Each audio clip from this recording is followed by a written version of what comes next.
طلاق کے حوالے سے ایک سوال پوچھا گیا ہے۔ ایک خاتون کہتی ہیں کہ تقریباً 15 دن پہلے ہفتے کی رات تقریباً 2:30 بجے کے وقت جب میں سو رہی تھی اور میرے شوہر نے مجھے پکڑ کر اٹھایا اور مختلف الزامات لگا کر کہا کہ میں تمہیں طلاق دیتا ہوں۔ تقریباً 8 مرتبہ انہوں نے طلاق کا لفظ استعمال کیا، اور جب میں بہت رونے لگی تو کہنے لگے کہ میں نے تو ایسا کچھ بھی نہیں کہا، اور میں قرآن پاک اٹھانے کو تیار ہوں، مجھے کچھ یاد نہیں اور نہ میں نے طلاق کا لفظ استعمال کیا۔ معلوم یہ کرنا ہے کہ آیا اس طرح طلاق واقع ہو گئی یا نہیں۔ جب کوئی شوہر اپنی بیوی کو طلاق دے، خواہ ارادتاً سنجیدگی سے دے یا بطور مذاق دے، کوئی گواہ ہو یا نہ ہو، اللہ کے نزدیک طلاق واقع ہو جاتی ہے۔ اللہ کے نبی صلی اللہ علیہ وسلم کا ارشاد ہے، ثلاث جدہن جد وہزلہن جد النکاح والطلاق والرجعہ،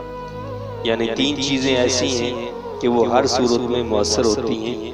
سنجیدگی سے کہی جائیں تب بھی اور مذاق میں کہی جائیں تب بھی، یعنی نکاح، طلاق اور رجعہ۔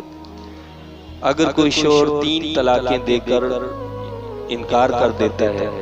اور طلاق کے وقت کوئی گواہ موجود نہیں تھا اور اس کے بعد بدستور اسی طلاق یافتہ عورت کے ساتھ ازدواجی زندگی گزارتا ہے تو یہ شرعاً حرام اور زناکاری کی زندگی ہے، کیونکہ مخلوق کو دھوکہ دیا جا سکتا ہے لیکن خالق کو دھوکہ نہیں دیا جا سکتا۔ سائلہ نے جو سوال کیا ہے اور وہ یہ کہتی ہے کہ مجھے 3 طلاقیں دی، یعنی 8 مرتبہ یہ لفظ استعمال کیا، اور شوہر انکار کرتا ہے جبکہ بیوی جو ہے اس کے پاس اپنے دعوے کے ثبوت کے لیے گواہ بھی موجود نہیں ہے۔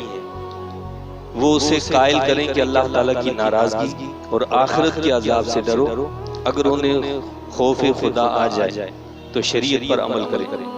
اور اگر خدا نہ خواستہ وہ بدستور انکار پر ڈٹے رہے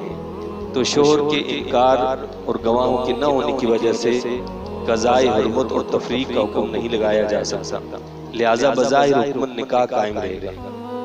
یعنی ظاہر بات ہے کہ جو فیصلہ ہوتا ہے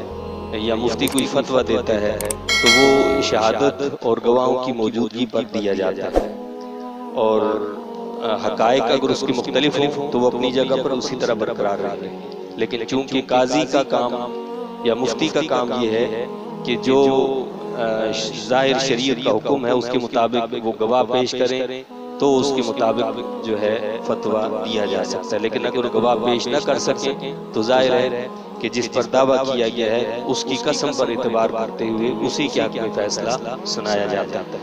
تو بتایا کہ لہذا بظاہر حکماً نکاح قائم رہے گا، اور اگر سائلہ کو کامل یقین ہے کہ 3 طلاقیں دے دی گئی ہیں تو جب تک اس کے بس میں ہے اسے اپنے نفس پر قابو نہ دے، اور اگر وہ عاجز و بے بس ہو جائے تو عند اللہ گناہگار نہیں ہوگی۔ یعنی اس میں جب عورت کو یہ پتہ ہے اور یقین کامل ہے کہ اس کو 3 طلاقیں دے دی گئی ہیں تو اسے چاہیے کہ وہ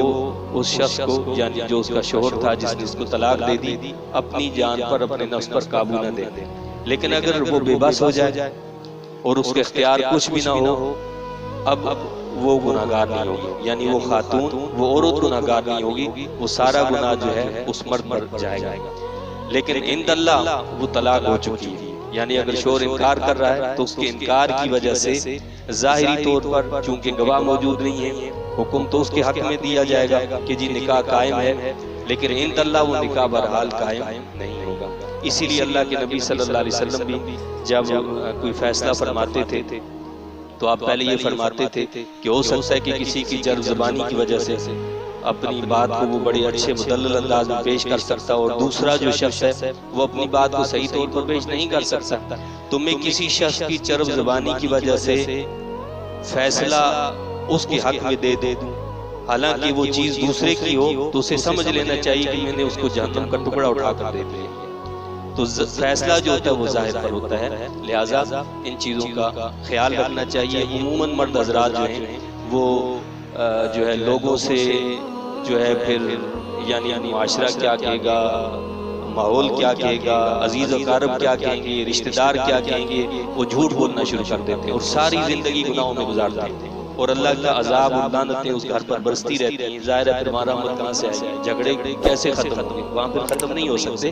لہٰذا ان چیزوں کا خیال رکھنا چاہیے۔ لوگوں کی ناراضگی کو دیکھنے سے زیادہ بہتر یہ ہے کہ اللہ کی ناراضگی کو دیکھا جائے کہ کہیں اللہ تو ناراض نہیں ہو جائے گا۔ تو جب اللہ کے حکم کے خلاف کیا ہے، پہلی چیز تو یہ کہ ایسا کرنا نہیں چاہیے، جب کیا ہے تو پھر اس کو بھگتنا بھی چاہیے۔